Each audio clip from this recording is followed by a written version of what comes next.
we human beings, we are one of the best creations of Allah subhanahu wa ta'ala. And we are unique as compared to most of the other creations. Allah has given us a free will. We can obey Him or we can disobey Him. We are unique. Unlike most of the other creations, human beings have got a free will. And if after Allah has given us a free will, if you obey Him, you become on a higher level, higher status. But if you don't obey Him, you go to the lower. And Allah subhanahu wa ta'ala says in Surah 3, chapter number 95, verse number 4, لَقَدْ خَلَقْنَا الْإِنسَانَ فِي أَحْسَنِ تَقْوِيمٍ, that we have created the human beings in the best of molds. And this life that we lead, it is a test for the hereafter. Allah says in Surah Mulk, chapter number 67, verse number 2, الَّذِي خَلَقَ الْمَوْتَ وَالْحَيَاةَ. It is Allah who has created death and life to test which of you is good in deeds. So this life that we are undergoing in this world, it is a test for the hereafter. Allah says, Allah has created death and life to test which of you is good in deeds. Allah says in Surah Al-Imran, chapter number 3, verse number 185, Kullu nafsin zaiqatul maut. Every soul shall have a taste of death. And the final recompense will be on the day of judgment. And anyone who has been saved from the hellfire and enters Jannah, the garden, he would have achieved the objective of this world.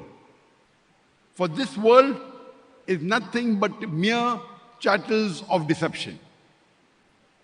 It is further mentioned in the Quran, in Surah Baqarah, chapter number 2, verse number 155.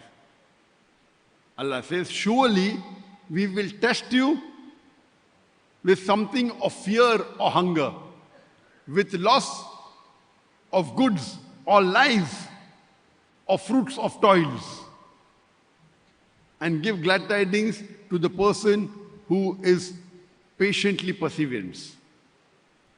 So this life for the human beings is a test for the hereafter. Allah will test you with fear or with hunger, or with loss of goods, or loss of lives, or loss of toils, of fruits of your toils.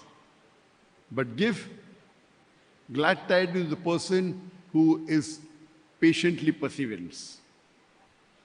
Allah says in the Quran, in Surah Nahl, chapter number 16, verse number 71, that Allah gives more sustenance to some as compared to the others.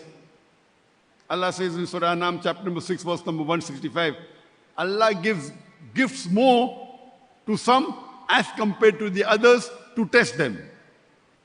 Allah says in Surah Anfal, chapter number 8, verse number 28, that your wealth and your children are a test for you. Allah says in Surah Taghabun, chapter number 64, verse number 14, that some amongst your wives and our children are your enemies.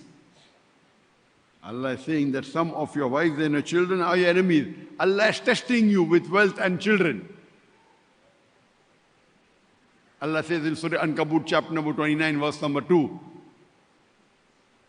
that it is Allah who will come to know who is false and who is true amongst you. This life that we lead, it's a test for the hereafter. And Allah has showed us the path to salvation. Allah has shown us the Rah-e-Nijat. Allah says in Surah Al-Asr, chapter number 103, verse number 1 to 3, Wal-Asr, Innal insana lafi khusr, illa alladhina amanu, wa amilu salihati, wa tawasaw bil haqqi, wa tawasaw bil sabr. That by the token of time, man is verily in a state of loss, except those who have faith, those who have righteous deed, those who exhort people to truth, and those who exhort people to patience and perseverance. These are the minimum 4 criteria for any human being to go to Jannah. This is known as the path to salvation.